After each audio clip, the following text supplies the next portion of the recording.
Hello. It certainly took me long enough to make another one of these. Finishing games takes a long time when you're easily distracted. Anyway, let's get going.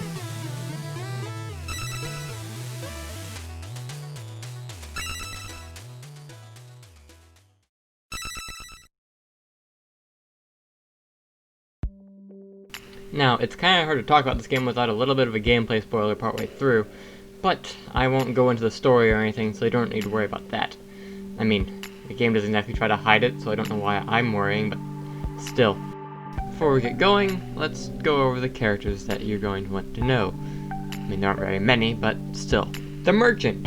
Best character, no questions. If you disagree, you're wrong. As far as I'm concerned, they're the only character. Nope, no one else. Absolutely no one. Okay, fine. There's at least one other character. The Ninja. After all, you need someone to play as. He is largely blank, reacting to most things with mild confusion. I mean, that's how I react to most things. Does that make me the real-life equivalent of a blank slate character? Huh, that's kind of troubling. I don't know. Let's not dwell on that for too long. So, what is the Messenger? Well, at first, it's a pretty conventional platformer. You maneuver yourself through a series of levels, with increasing difficulty, and battle each level's boss to reach the endpoint.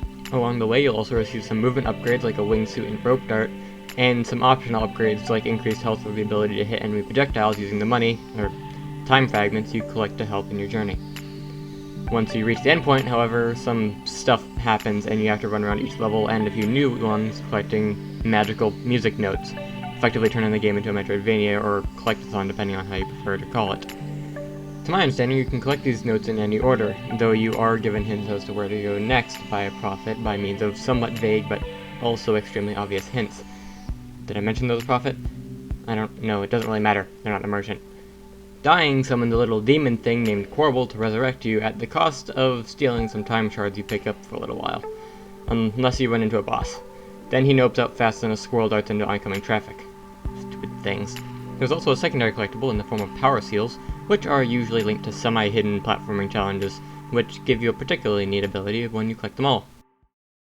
Some notes to help you decide if this is something you want to look into or not. The movement is very smooth and satisfying, which came as somewhat of a surprise because whenever I looked at someone play these sorts of retro-styled platformers, I always thought the movement looked really stiff, so I'm happy to say that's not the case. The time travel mechanic that appears in the collectathon segment is quite well executed, and makes for a few interesting puzzles and platforming challenges, on top of just being conceptually interesting, especially considering how it's visually shown, with the transitions between 8 and 16-bit.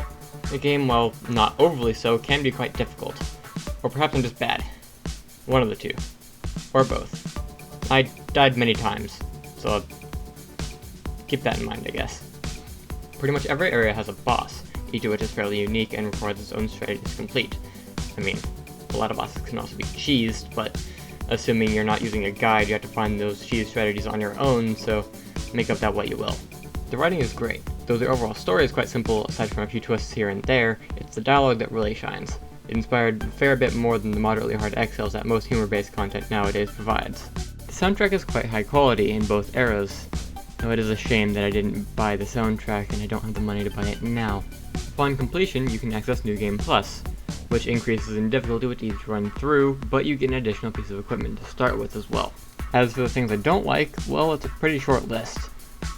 Some enemy types, in particular the mushrooms that shoot spikes and the trident throwing enemies, always gave me a lot of trouble, to the point where they felt kinda cheap. I struggled with avoiding the spikes of the mushroom guys because of their widespread and the sheer amount of projectiles, and always had trouble figuring out how the trident enemy's projectile would fly. This entire issue could also be explained by me just being bad, but I thought I'd at least mention it. The final boss is generally good. It uses the time mechanic in an interesting way, and is a pretty good test of skill, but when it seems like it's going to reach a second phase, it just kind of ends. With a big ol' laser. I mean, big ol' lasers are fun, but it does feel underwhelming looking back on it now. It should also be noted that the genre change partway through has left some people disappointed.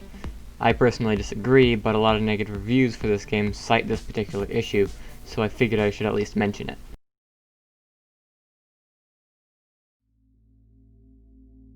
Anyway, now that you know what the game's about, let's go over a few tips I'd offer people jumping into it for the first time, should you decide to check it out. I'd recommend being as observant as possible for hidden areas or first time through the game, while it's still linear, to minimize the backtracking you'll have to do later on. Keep in mind that you won't be able to completely eliminate having to backtrack, but leaving less work for your future self is always good. Assuming you aren't doing a no upgrade run or something of the sort, which should be possible, though I don't know why you'd be looking for advice here if you're planning on doing that sort of thing, remember to use your shurikens. They are very useful and ki is not hard to come by. Don't be like me and die many pointless deaths because you're too stingy with them.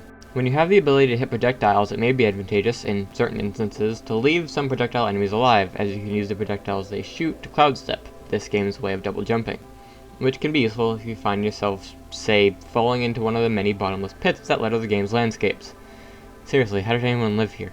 The speed upgrade allows you to cloud step when it hits things, just like the sword, so keep that in mind once you get it.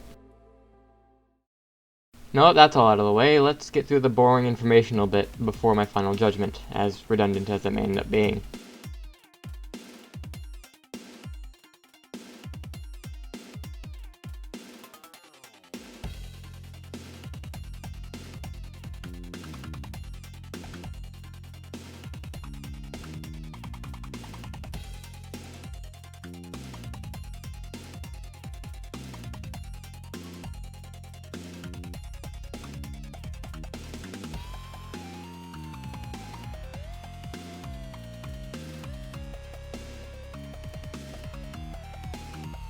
Now for the final assessments. Do I recommend this game? Yes, if you like semi-complex action-oriented platforming, enjoy other Collectathon or Metroidvania type games, or want to have a good laugh with a spooky merchant.